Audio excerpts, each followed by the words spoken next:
Welcome back, everybody. Today, we're diving into something pretty crazy.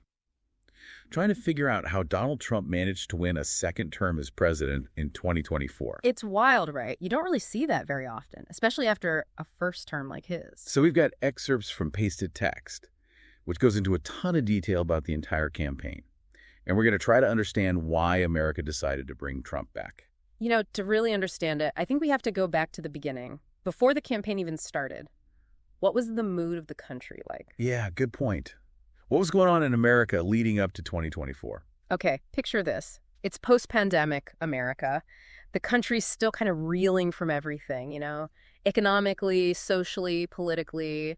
Families are dealing with crazy inflation. Housing costs are through the roof. Right. It was a really uncertain time for a lot of people. Exactly. And there's this feeling of unease, like things aren't right. And that really sets the stage for Trump's comeback. So you're saying there was already this underlying frustration that he was able to tap into? Absolutely. And don't forget, Trump never really went away. Even after he left office in 2021, he was still a huge presence. Criticizing the Biden administration, always in the news, he was basically positioning himself as the only alternative. Like he was just waiting for his chance to jump back in? Exactly. And when the 2024 Republican primaries came around, he was more than ready to fight. And he had some pretty tough competition this time around, right? Oh, yeah, for sure. He had some big names challenging him within his own party, people like Ron DeSantis and Nikki Haley. They each had their own ideas for where the Republican Party should go. But Trump had two things going for him. His fundraising was insane, and his base was rock solid. It's pretty amazing how he kept that support, even after everything that happened in his first term. Yeah, it really is. He had this connection with them, He understood their worries and anxieties, especially when it came to the economy. While other candidates were trying to appeal to everyone, Trump went all in on populism. What do you mean?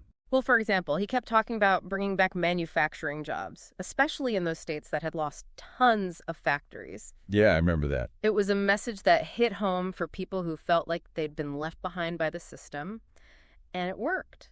So despite all the challenges, he managed to win the Republican nomination again, but then he had to face the Democrats. What was his strategy in the general election? Well, he kind of had to walk a tightrope, He had to keep his base energized.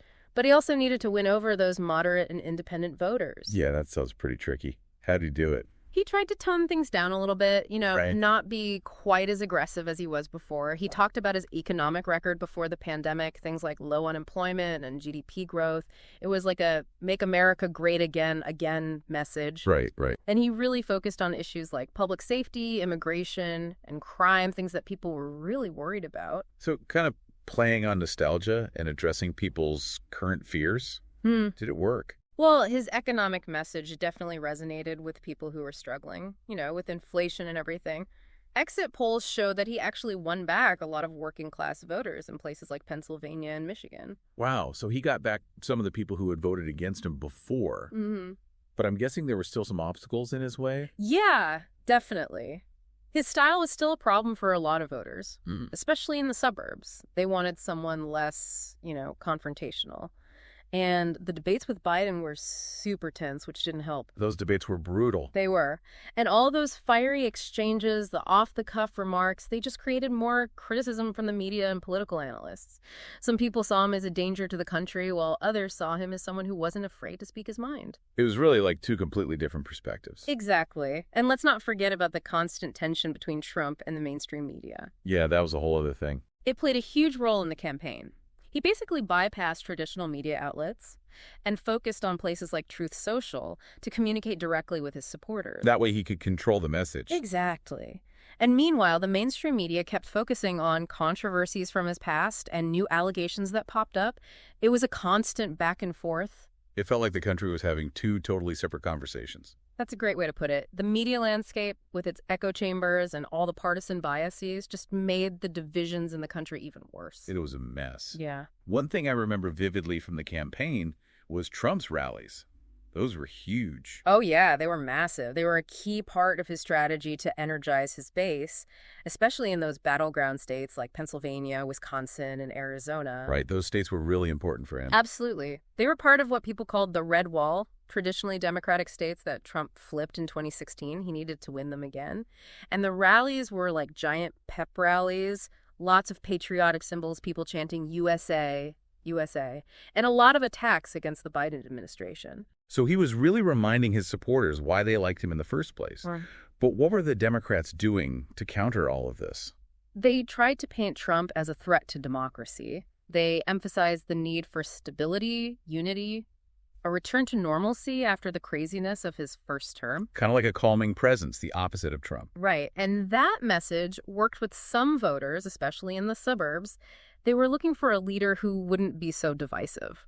So it sounds like it was a really close race. Both sides fighting hard for every single vote. It was incredibly close. Both sides did everything they could to get people to the polls. The Democrats focused on urban areas and young voters, while the Republicans targeted rural voters and people who felt left behind by the economy. And the turnout was historic. It was clear that this election was about way more than just policies. It was about two fundamentally different visions for America. And then there was the whole issue of election integrity, which became a huge flashpoint. Right. Trump started raising concerns about mail-in ballots and voter fraud, just like he did in 2020. He focused on states like Pennsylvania and Georgia, where mail-in voting had increased a lot. It was a really contentious issue. Yeah, and these claims, amplified by his supporters and right-wing media, created this distrust in the whole electoral process. And it led to a bunch of legal challenges. So after all of that, the rallies, the debates, the court battles, Trump ends up winning a second term. It's crazy. What does it tell us about America in 2024? It shows how divided the country was, almost perfectly split between people who saw Trump as a savior and those who saw him as a threat.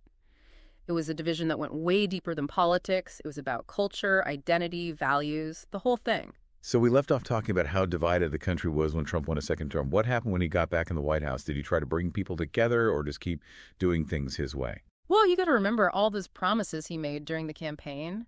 His supporters were expecting him to deliver, and fast. They wanted him to be tough on immigration, bring back American jobs, and drain the swamp in Washington. You know, all those things he talked about. Yeah, it seemed like he had a pretty ambitious agenda, especially with the Democrats still in control of the Senate. How do you deal with that? He didn't waste any time, that's for sure. One of the first things he did was crack down on immigration.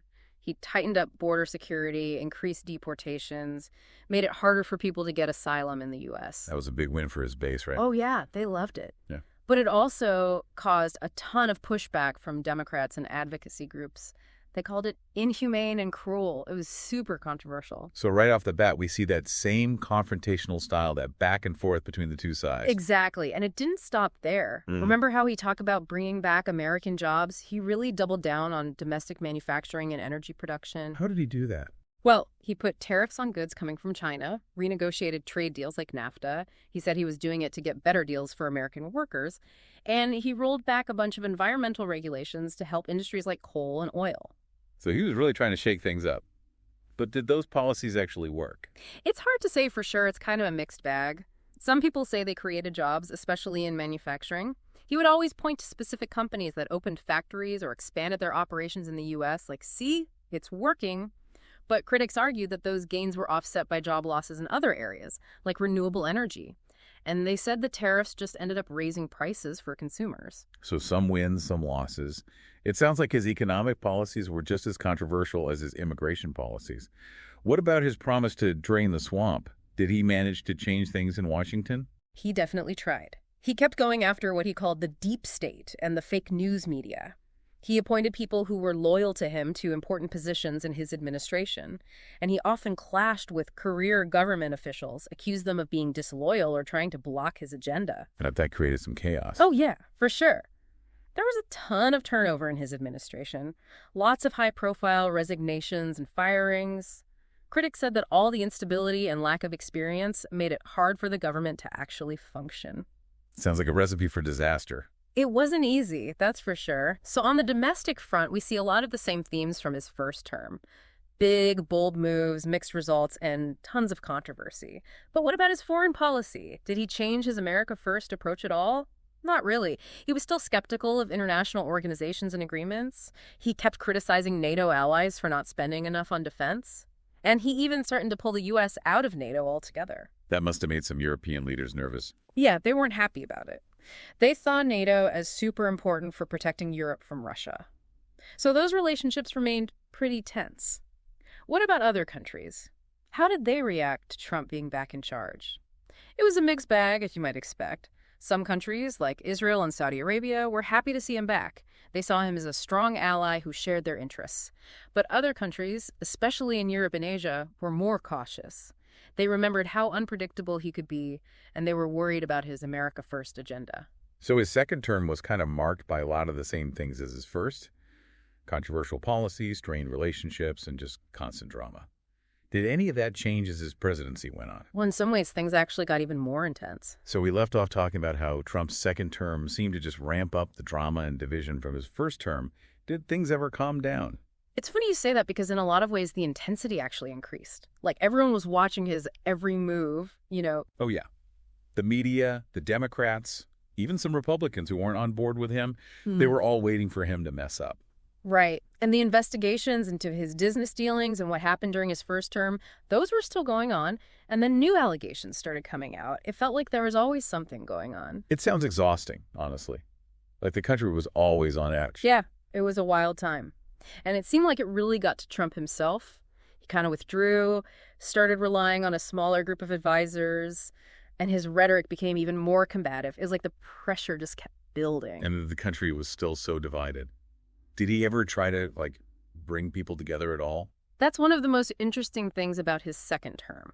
He didn't really try to reach out to the people who disagreed with him. He kept holding those huge rallies, which his base loved, but they just pushed his critics further away. His language became even more divisive, and he started talking about politics as this battle between good and evil. So instead of trying to unify the country, he just kept doing what had worked for him before, even though it was obviously alienating a lot of people. Exactly. And I think that's a really important takeaway from his second term. It showed the limits of his populist approach. He was great at getting his supporters fired up and tapping into their frustrations. But he couldn't build a wider coalition or govern in a way that addressed everyone's concerns. So what does that mean for us? What's the legacy of Trump's 2024 victory? It's still unfolding, really. But one thing's for sure, it showed how fragile our political system is. It exposed how divided American society is and how hard it is to govern when everyone's at each other's throats. It also made people question the role of the media, social media, technology, all of that stuff in shaping our political conversations. Wow, that's a lot to unpack. Yeah. Like we need a whole new deep dive just to figure out the implications of his second term. I think you're right. But for now, I think the main thing to remember is this. Trump's 2024 win wasn't just about him or one election. It was a symptom of much bigger issues that we're still dealing with as a country. So what does all of this mean for the future? That's the big question, isn't it? We're still living with the consequences of his presidency, but understanding how he won, not just once, but twice, is really important if we want to understand American politics today and where we might be headed. Well said. So as we wrap up our deep dive into Trump's 2024 victory, we're left with more questions than answers. But I guess that's how history works, right? It's messy, it's complicated, and it's always changing. And that's exactly why we need to keep learning, keep asking questions, and keep talking about these things. The more we understand about our past, the better prepared we'll be to deal with the present and the future. I think that's a great place to leave it. Thanks to everyone for joining us on the Deep Dive. Today is your lucky day. Today is the day that our $3 website works for you, paying you directly to your PayPal daily. Imagine $3 ongoing continuous payments to your PayPal account. Imagine falling asleep and waking up to $300 in your PayPal account. How would this make you feel? How could this help you? What bills could you pay? What kind of fun could you have? What does that retirement look like now? All for a one-time payment of $3. This website is DFY done for you, fully built and completely hosted, and never stops collecting payments for you. You have spent $3 on coffee on a regular, but that coffee won't help you create multiple streams of income. Click the link below.